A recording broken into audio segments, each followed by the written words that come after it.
We don't know exactly how many incidents of domestic abuse happen each year in Northern Ireland, and because it's a very underreported crime. However, you can look at the PSNI figures. Over 27,000 incidents of domestic violence were recorded in 2013-14, and that's one every 19 minutes of every single day. Domestic violence isn't just physical violence. It includes psychological violence, financial violence, and sexual violence as well.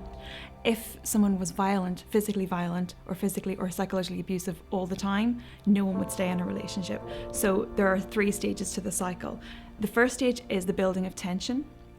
The second stage is that outburst, the physical act of violence. And then you have a third stage called the honeymoon period, whereby a perpetrator will say, oh, I'm really sorry, I can change, and perhaps they'll actually act very, very nicely towards the victim. And this enables the victim to think that maybe things will change. It gives them that hook of hope.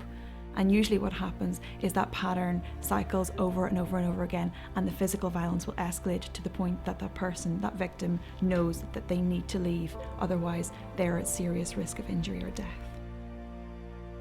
Over the past 4 years as an elected representative, there have been various issues and items on the agenda in order to look at domestic violence and what we as MLAs can do to raise awareness of domestic violence. We all signed the Women's Aid Charter on domestic violence. In fact, we've all signed it twice, all 108 MLAs, showing our support and saying that we will never condone domestic violence and we will never be quiet about domestic violence. There's no statutory definition of domestic abuse currently in the North, and that needs to be rectified. The first issue I think needs to be addressed is domestic abuse is more than just violence against women or against people. There's a huge emotional aspect of abuse that needs to be looked at, and it's equally as bad and has an equally huge impact on people's lives. And secondly, I think the definition needs to include younger people. Teenage dating violence, for example, is a huge issue that is overlooked. There's no resources and there's no dedicated helplines for young people in abusive relationships, and often we learn our behaviour from our family surroundings. So because of our already high levels of abuse, it's an vicious cycle, and that behaviour is learned through young people. We now fully understand better just how serious child abuse was. We're beginning to understand what bullying was about. And we still, I don't think, fully appreciate domestic violence. I know happens, and it's not something that happens among working class people in the housing estates. A lot of it is in the middle class estates. It's an issue that should concern everyone. All the evidence shows that it's women from all walks of life, but also in terms of services, and I think that's a side effect of getting more women into politics.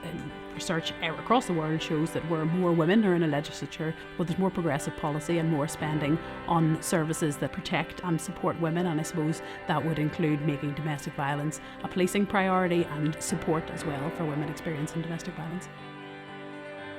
There's different models of how to deal with domestic abuse. The Gwent Police have initiated one called the ARIS model, and it's where they superimpose domestic abuse incidences on top of a GP's area map, and they're saying how many GPs are aware of domestic violence in their area. And this is something that, through the talks of politicians that we've had, that we would like to implement in Northern Ireland. If you look at who's active in community life, there's a significant amount of women, but yet when you compare that to the numbers that are involved in electoral politics, it's significantly less. Parties need to look at how they select candidates for winnable seats. We also need to look at issues around childcare. When you're in politics, you work very long hours. So if you have caring responsibilities either for children or an elderly or disabled relative, you're at a significant disadvantage. One of the other big issues is around confidence.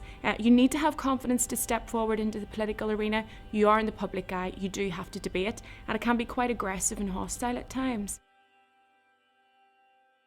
The fact that I'm only the third female Lord Mayor of the city, and that this is the first time in the actual history of the city that there has been both a female Lord Mayor and deputy.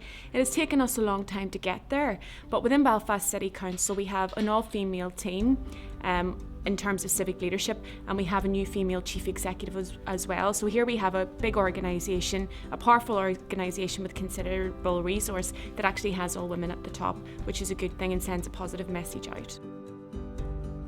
The Women's Steering Group was set up in the Council 6 or 7 years ago, and it's open to all women councillors and to officers to come together and share their experiences and to do something about issues that we feel need to be tackled.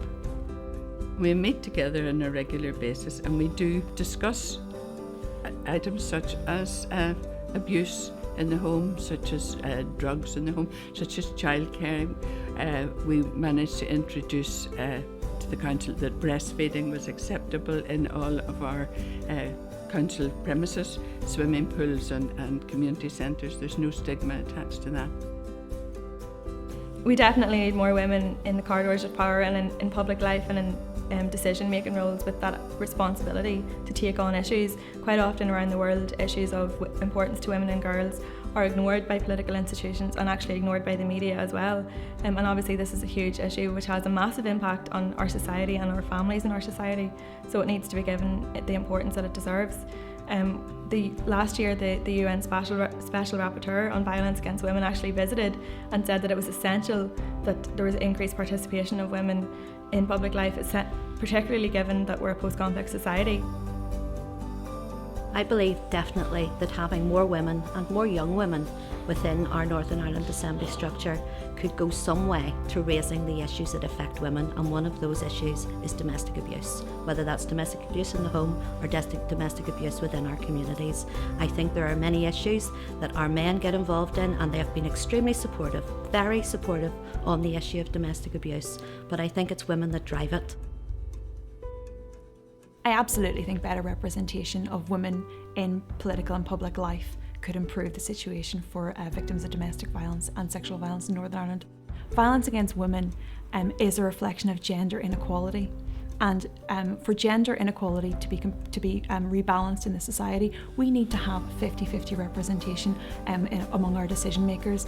Issues of women and the needs of women and the concerns and the angles of women need to be represented in Parliament, in law, in decision making, for there to be true equality in our society.